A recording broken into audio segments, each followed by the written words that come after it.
We have to raise our bar and Yeah. expectations and not settle for mediocrity. And these things are not elusive.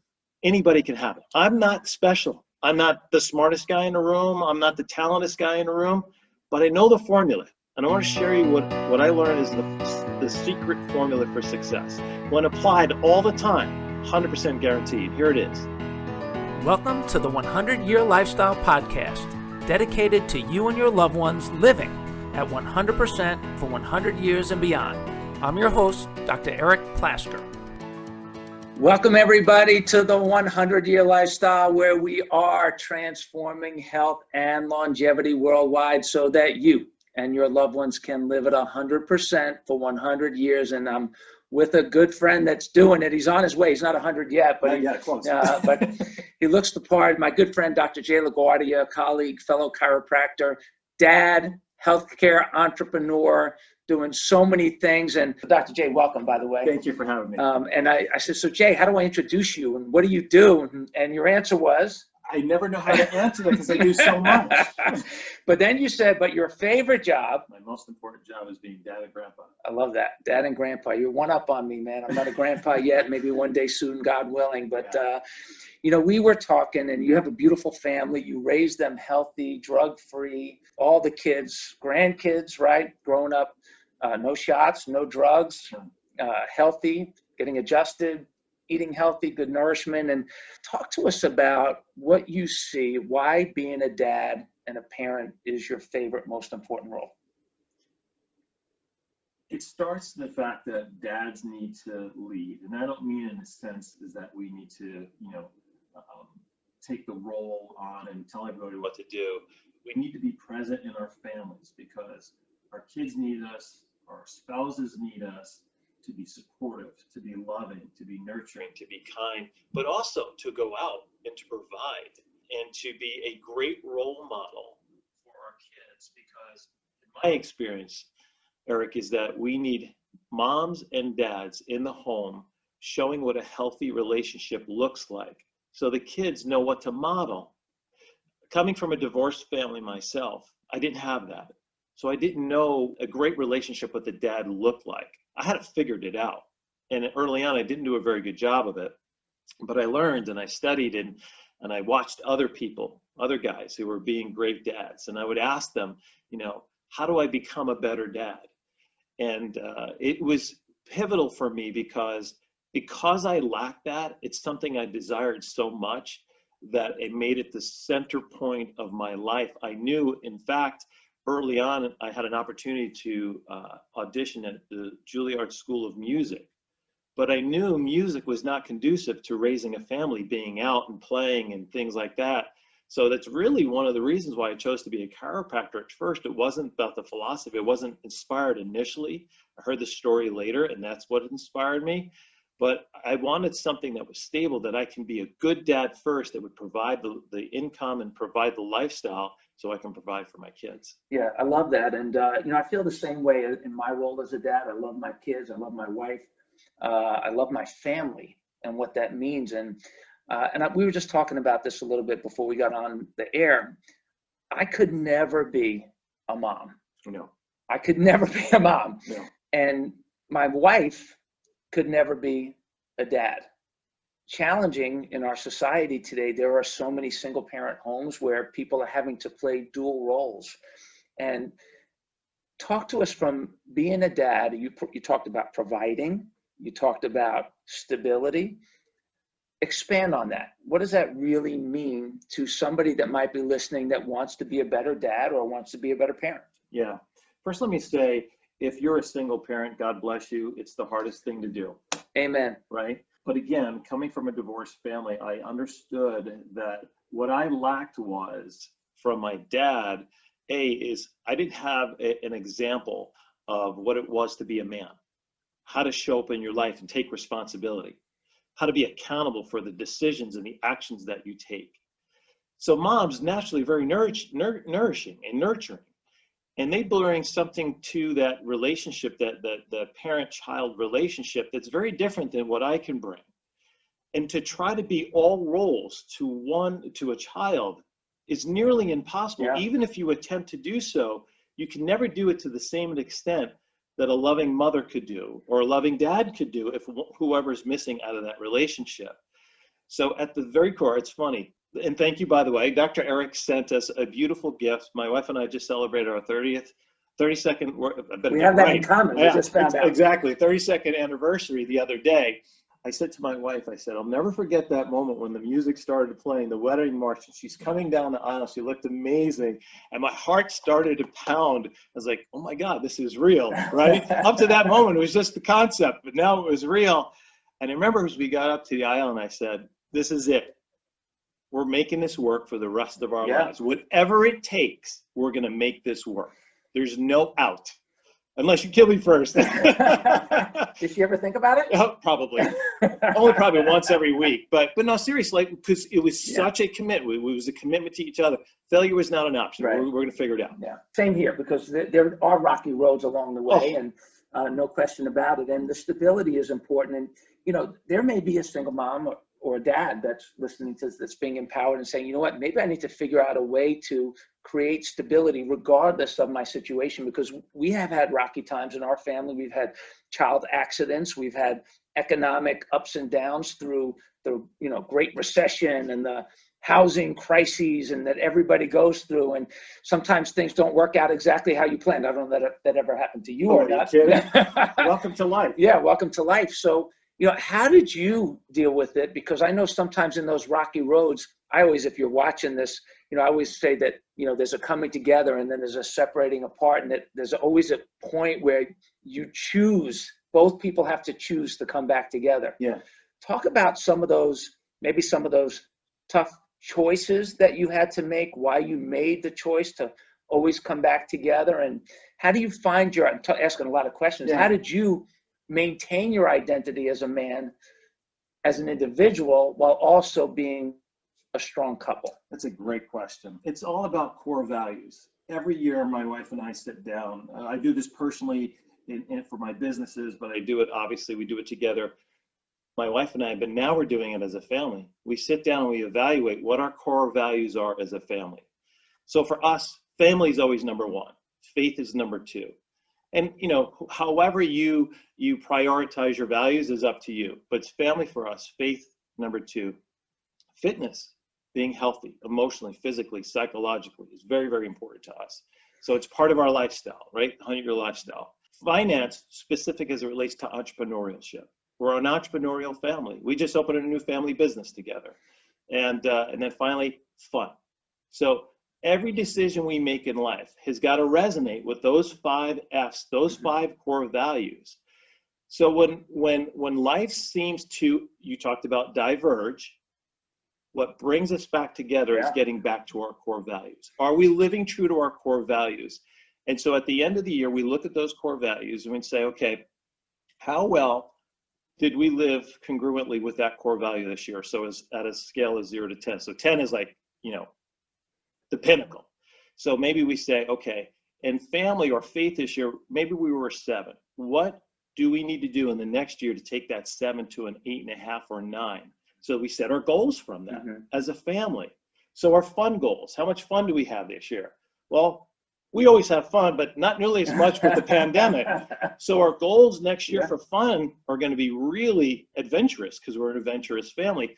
So from a family core essence, core values is a wonderful way to ground yourself, to bring yourself back together when you're feeling yourself being pulled apart. Because my experience is when you're incongruent is when you're living incongruent with your values. Yeah, so true. And I tell my kids now, because they're older, and I say to them often that the whole is greater than the sum of the parts. Always. And it's really true as it relates to families. And I think what happens if your family has been fractured in any way, shape, or form by, and it could be somebody leaving, it could be a death, it could be an illness, it could be a trauma, it could be a conflict, it could be any one of those things. At some point, there has to be a realization, I think, that the whole is greater than the sum of the parts. And sometimes that whole changes. The whole may become a different whole. Right. But at some point, you have to get grounded in, like you're saying, those core values so that you feel whole again and you don't lose yourself, but you find yourself in the wholeness of that. It's a great point. And I think what you're referring to is ego. we get outside ourselves because, Wayne Dyer said that ego is an acronym for excluding God, or excluding God out of your life. It comes from humility, is understanding that I'm better with my family, I'm better with my wife than I'm without. And we always have that nuclear family together that we can rely upon. I tell my kids this often when we're growing up. In life, there's going to be very few people that you can count on throughout your life during hard times and good times. There will be non-judgment who will love you unconditionally. And most of those people are at this dinner table right now. Yeah, and they may not always tell you what you want to hear, which is a challenge very often. And you mentioned ego. Another piece of ego is that can you handle the truth? Sometimes right. Can you handle humility? That's the humility, right? And my wife, she knows all about me. She knows all the good things, and she knows all the things that nobody else knows, and she loves me anyway, miraculously, right?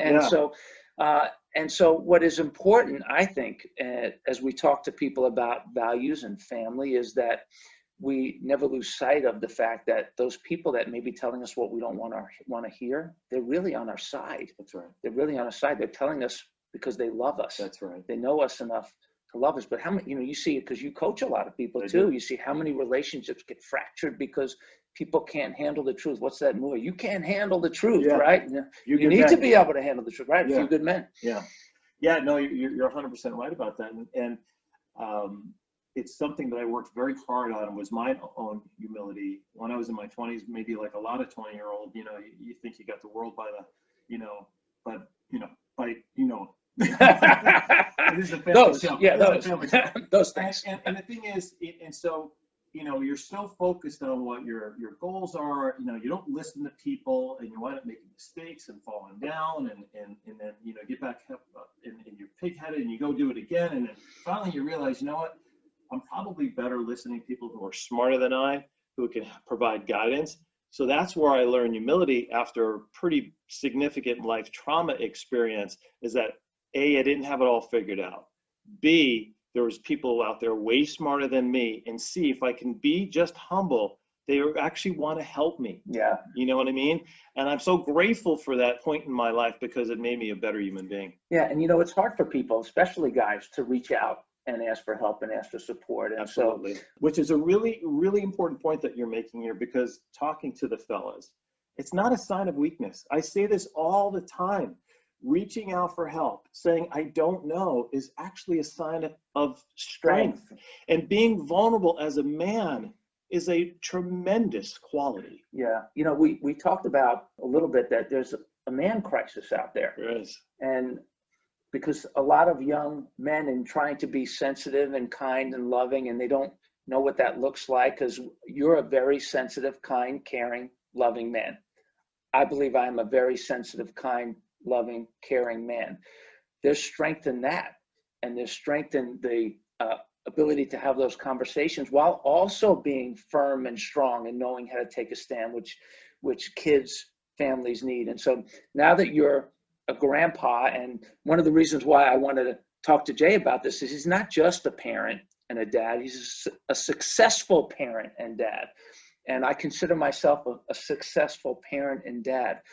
How do you help people? Let's say they're struggling. I know your core values, we're probably going to go back to that again, but how do you get people to begin to have confidence and trust themselves again? First and foremost, you've got to work on you. We can never outgrow the level of thought that we're having. And so if we want something different, we need to start thinking differently. So first of all, what kind of messages do you allow in your mind? What do you expose yourself often most to? Are they positive, empowering messages, or are they disempowering, negative messages? Because our external environment, it reflects our internal environment. So to change who we are, first thing we have to look at is what level of thought and what are we allowing into our mindset. And when you say what are you allowing, who are you following? That's huge. Absolutely. So right now we live probably in the most toxic media environment ever in history. If you're on social media or have a smartphone, which is probably 99% of the people right. on this podcast right now, if you're not intentional of what you allow into your consciousness, you're being bombarded all day long with negativity and programming and messages of fear and so on and so forth. And that ultimately then becomes hardwired into your subconscious mind. And without you even understanding it, now you're beginning to replicate that external message. So first is being intentional of what you allow into your life, into your mindset. Who do you hang out with, right? We are a byproduct of the 5 people we hang out with. So if you're hanging out with people who are not positive, who are toxic, who are negative, who are, whiners and complainers and victims, guess Which means what? your phone too, by the way, Absolutely. hanging out with and who you're listening to and watching. Absolutely. Yeah. So number 1 is get this right. Get you right. Once you begin to get your mindset right, then creating a vision for yourself and your life. As I mentioned early on, I knew I wanted to be a dad, had a family, and have what I couldn't have as a kid, not by my own choice. And so I started to make choices that led up to that. So what does your vision for your life look like? And then making congruent choices that help you get to that end point. And then it's the habit of being every day, working on your mental, physical, spiritual being every single day. A generation and a half ago, no one could ever imagine that people would work all day and then go to a gym and exercise. Because we worked physical jobs. We didn't need to go exercise. Right. So the advent of technology has made us a very stagnant population. So we don't move nearly as much as we used to. So the advent of gyms, there's a gap, you fill it, gyms. I believe we're in the dawning of a new age. I really do. And we're going to start to look at a generation and a half from now, and they're going to look back and say, man, I can't believe those people didn't do their mental gym every day. Yeah.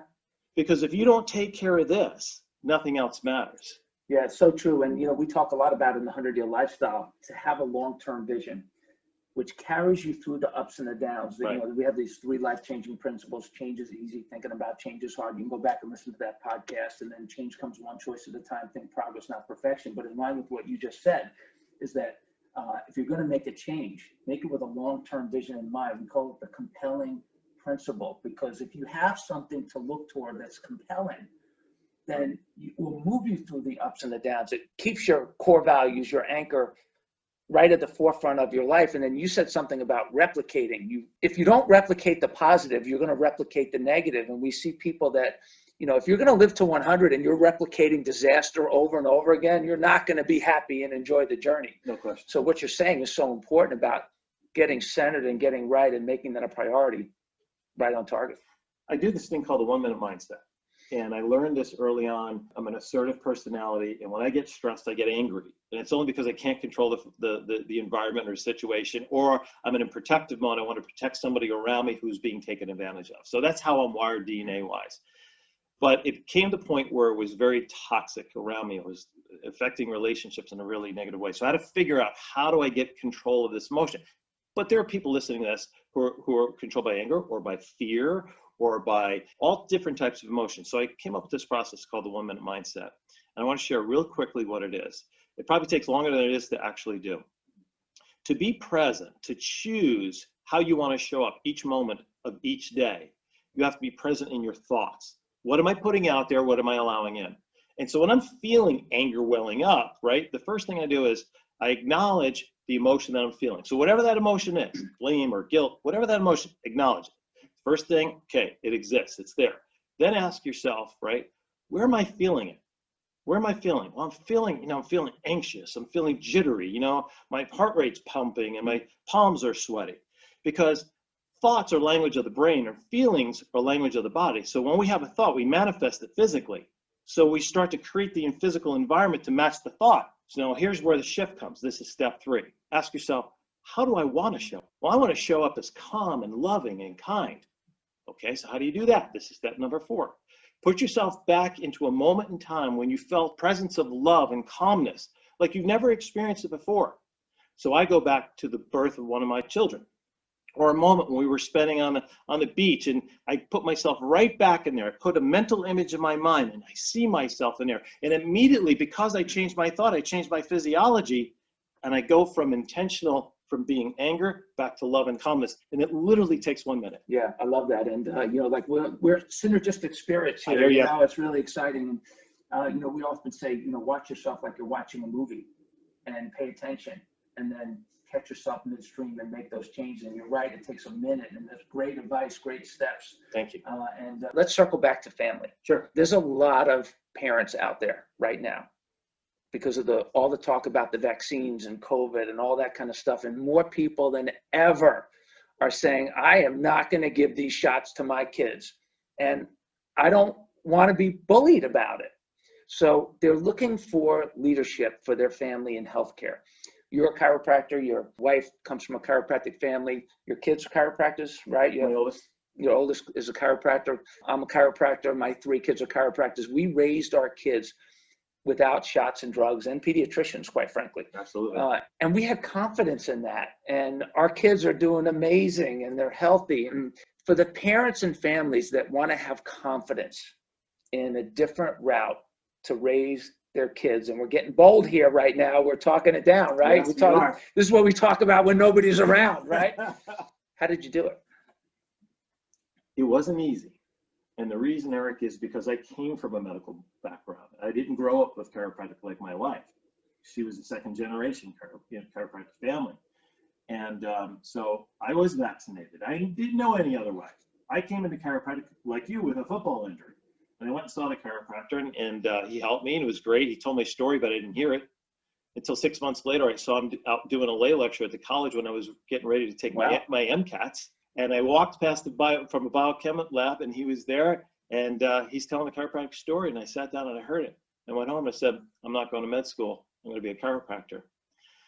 But the point that I'm making here is that I had to shift my mindset, Right. and I didn't understand that there was even an option of not taking vaccines. Yeah. So I had to study, had to do my own research, because as an assertive personality, I love you, man, but I hear what you're saying, but I got to find it out for myself. So I immersed myself. And then the responsibility, once we had our first daughter, the overwhelming responsibility I had, either way, I had to make that choice based on the best knowledge available. And when I started to dig in, it was a game changer. It made all the sense in the world to me. Why natural immunity, so much better than acquired immunity. And so there were many times we were challenged. Artificial immunity. Artificial immunity, exactly. Absolutely, absolutely. There was many times I was challenged in my new belief system, because the universe is going to do that. Oh, yeah. Right? Are you serious about that? Oh, man, all day long. Still challenging, still challenging. So I had to be confident and certain enough to face people who wanted to speak down to me, or say, oh, you're just one of those crazy chiropractors, or you're going to hurt your children. You're putting your children at risk. And the more I studied, the more confident I became. Yeah.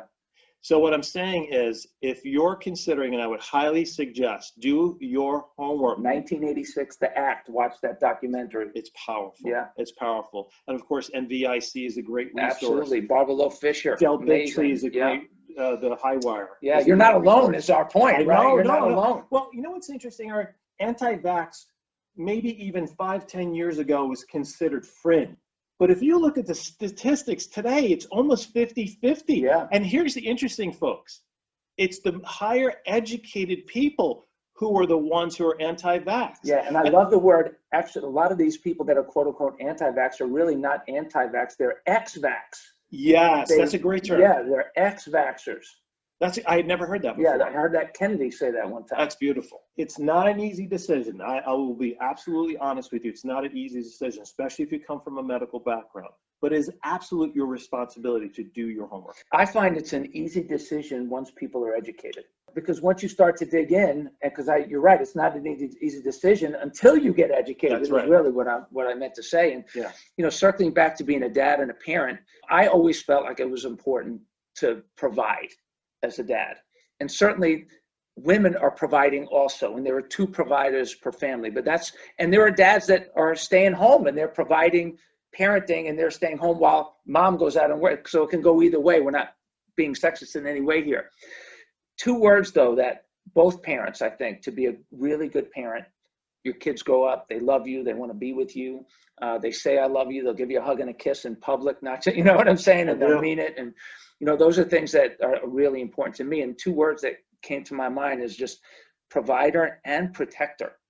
And circling back to being able to make those tough decisions about your kids and how they're raised from a healthcare perspective, being a protector means you have to dig in and do the research and sometimes go against the status quo. Yeah, because there's going to be threats coming at you, and they're going to want to, maybe subvert the decisions that you made that you feel that's best for you and your family. And once you have those core sets of principles and beliefs that we talked about before, I am going to be the protector, and I'm going to protect their rights and their freedoms, whatever it takes. Whatever it takes. Whatever it takes. Yeah. It's that role that you talked about as a provider. There's so many aspects of being a provider. So it's the provider of the role model. It's the provider of being that rock, that source that your kids know who's got their back. Yeah. And even if they're young, but when they get older, someone said to me, and this was a really powerful statement. Said, you know how I know you got such a great family? That chokes me up. And I said, how? He goes, your family loves being with each other. Mm-hmm. Well, that's so simple, but it was really powerful. We love being together.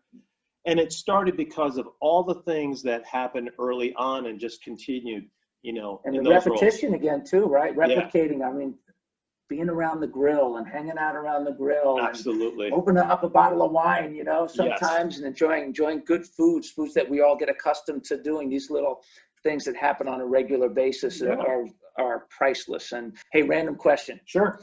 How old was your kids when they got their first chiropractic checkup? 3 hours one day, and I think 1 day right away. Yeah, cool. Same here. So the first one, Elise, I was still in chiropractic school, so I would not. And my father-in-law flew down, Dr. Stuckey. Legend, by the way. Yes. Yeah, one of my all-time mentors. And so he flew down because he knew it was so important. He got on the plane immediately as soon as Pam delivered. He was there the next day and adjusted Elise. Awesome. Yeah, I love that. And same here for me. And so exciting to see our kids growing up healthy, and all the boogers used to escape them or never invade their body, or they just had really strong immune systems naturally. And real quick, as we wind down, it's been a great session, spontaneous, loved it. Talk about a little bit about PPP, your entrepreneurship coaching for entrepreneurs, and anything else you want to mention. How can people contact you? So Dr. Eric, thanks again for having me on. I want to leave this final thought with you and to listeners. You can have it all. And I don't say that glibly. I mean that wholeheartedly. You can have an incredible family. You can have a great career, entrepreneur or professional, whatever it is that you choose to do, that you pursue your passion and purpose in. You can have incredible health. You can have unlimited amount of joy and happiness in your life. We have to raise our bar and expectations and not settle for mediocrity. And these things are not elusive. Anybody can have it. I'm not special. I'm not the smartest guy in the room. I'm not the talented guy in the room. But I know the formula, and I want to share you what I learned is the secret formula for success. When applied all the time, 100% guarantee, and here it is. P plus T times A plus F plus T. Real quick. Whoa. P is passion. Have you ever met anybody who's been successful who's not passionate? Nope. Right? The second element, T, is talent. You got to put the time in. You got to work hard and be good at your craft. Next is associations. Right? Or network. The greater your network, if you're the smartest person in the room, find a new room. Yeah. Next is action. You could have all the ideas, but if you don't take the right action, you're not going to get to where you want to go. The F is faith. It could be faith in something bigger than yourself, or it could just be a belief in yourself that eventually you're going to get to where you need to go. And finally, the last one is T. It's going to take some time. You got to be willing to put that time and effort in. And so if you want to have it all in your life and you're willing to work that formula each and every day, I guarantee you could have the life of your dreams. Awesome. Be willing, everybody. Be one of the purposeful willing. Great wisdom here from Dr. J. LaGuardia from the great state of Wisconsin. Amen. Great dad, great entrepreneur, great all-around good guy. So, hey, love and appreciate you. Glad we got to spend this time. And remember, everybody, your 100 is coming. You make the call right now. Dr. Eric Plasker with J. LaGuardia signing out. Be well. Thank you so much for joining us on the 100-Year Lifestyle Podcast. We hope you enjoyed this episode. If you have topics that you want us to cover, people you want us to interview, maybe you have some stories that you want to share, stories of yourself, loved ones, people in your life, we would love to hear from you and share your story. Please email us at my100@100yearlifestyle.com. And remember, nobody wants to get to 100 or even 50, 60, or 70 for that matter, crippled, broke, and alone. So please share the 100-Year Lifestyle, all of our podcasts, social media pages, website. with your family, friends, and coworkers so they can take this journey with you. And until next time, adjust your lifestyle. Live your best life today and every day on the road to a sensational century.